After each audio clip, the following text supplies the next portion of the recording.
Classificação indicativa. Livre para todos os públicos.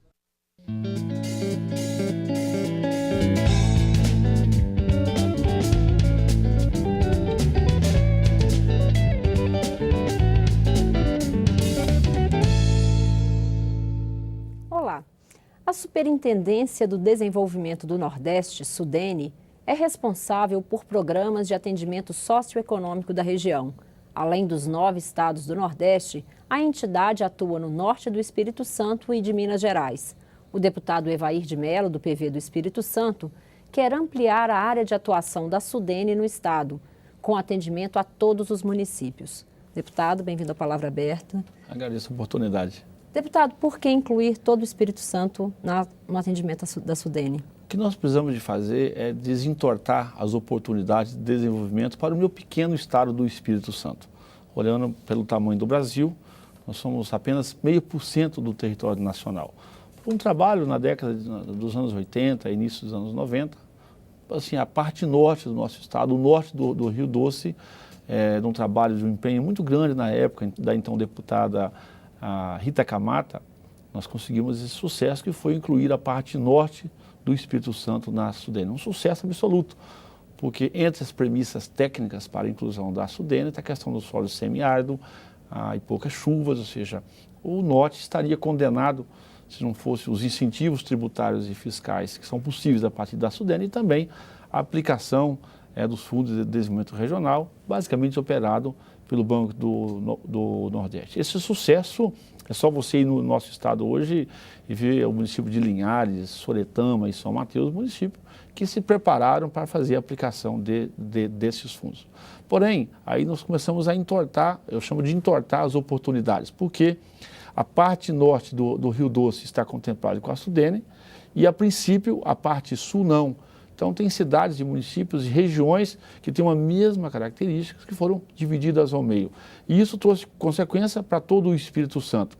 Esse nosso projeto, que é o 128, pensado a outros projetos também, amplia essas oportunidades para alguns municípios, tanto do norte de Minas, que não estavam contemplados no projeto original, e também amplia em alguns municípios para a base do Rio Doce e Minas Gerais. Tudo isso porque nós queremos, o Espírito Santo teve um dano muito grande com o Fundap, que foi um fundo de incentivo como base importadora e exportadora nos últimos anos, e também há uma consequência em função da nossa indústria do petróleo.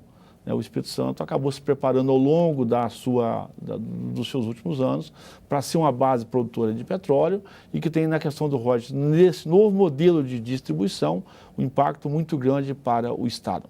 Mas a SUDENE, acho que precisa também de fazer esses avanços, mais do que propriamente atender a questão do semiárido, nós temos a questão da água. A água é fundamental. A lógica do nosso desenvolvimento tem que ser a lógica das bacias, das microbacias e dos nossos rios.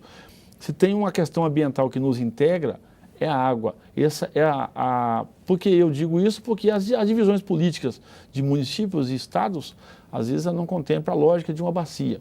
Imagina essa questão ambiental posta agora, que foi o rompimento dessa barragem na cidade de Mariana. Ela atingiu toda a bacia do Rio Doce de Minas Gerais e atingiu quase por completo também toda a bacia do Rio Doce no Espírito Santo.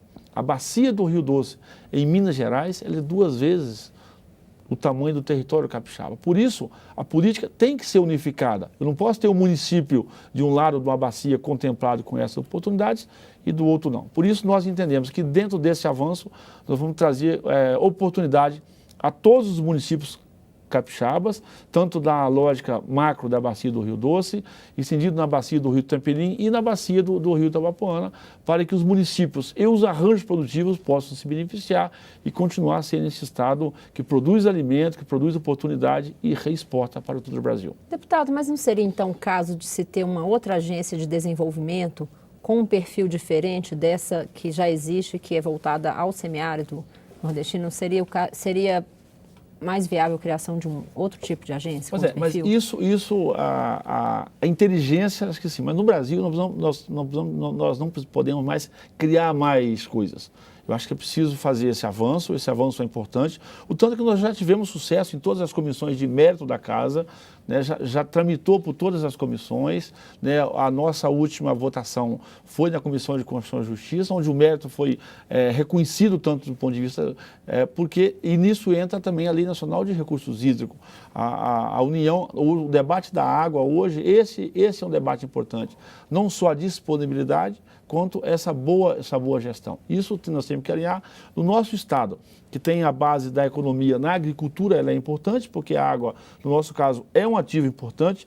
O Espírito Santo faz da água não só para o abastecimento humano, mas a água está muito inserida no nosso setor produtivo, tendo em vista que nós somos percentualmente o segundo estado que mais irriga no Brasil. A nossa agricultura, tanto de folhosa, tanto o café e a fruticultura, a água para nós é um ativo importante porque ela está inserida, sim, no processo produtivo. Então, é essa adequação de oportunidade.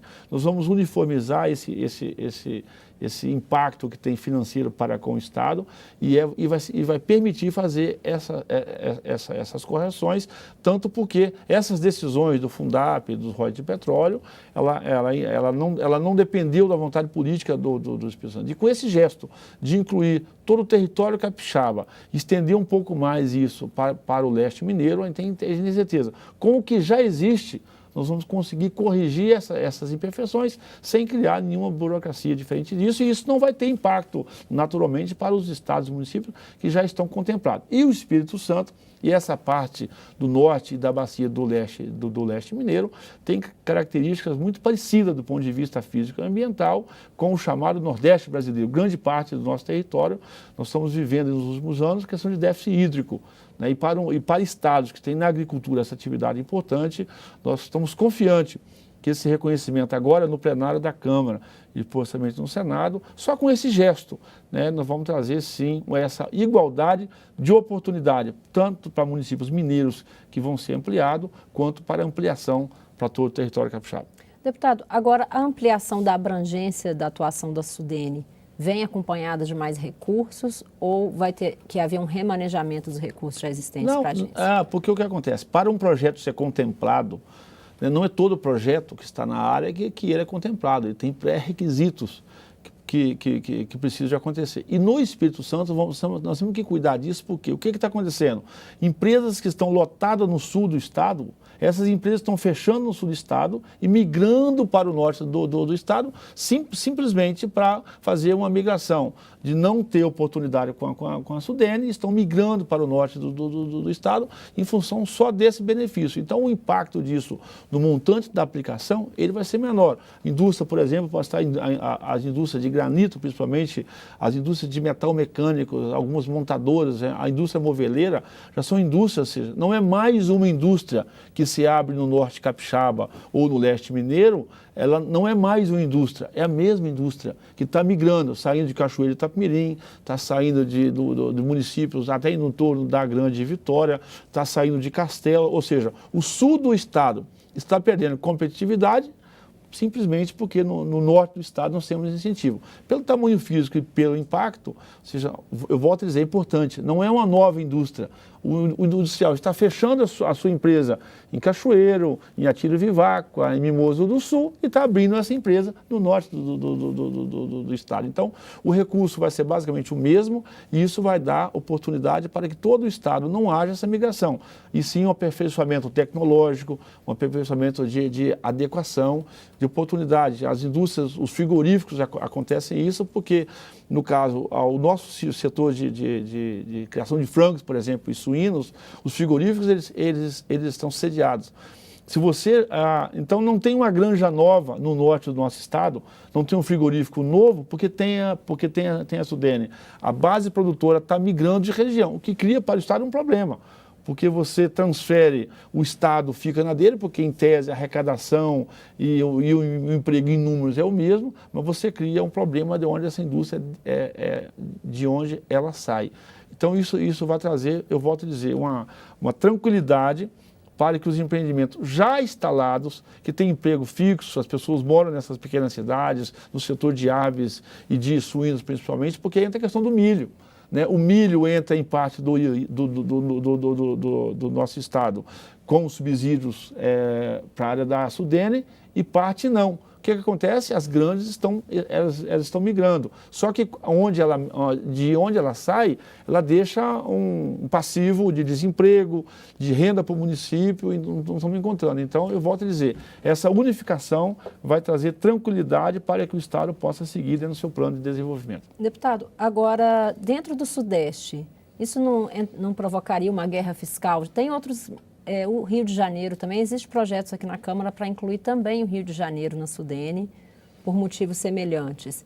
Isso não traria aí um conflito com os outros estados do Sudeste e mesmo do Sul?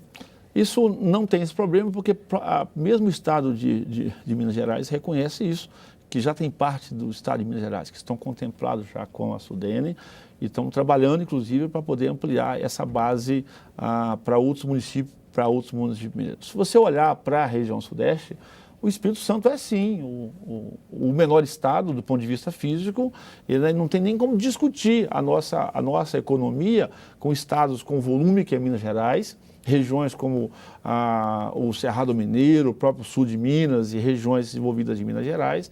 Se você considerar a indústria, mesmo a indústria de petróleo, a indústria do Rio de Janeiro, e se comparar com São Paulo.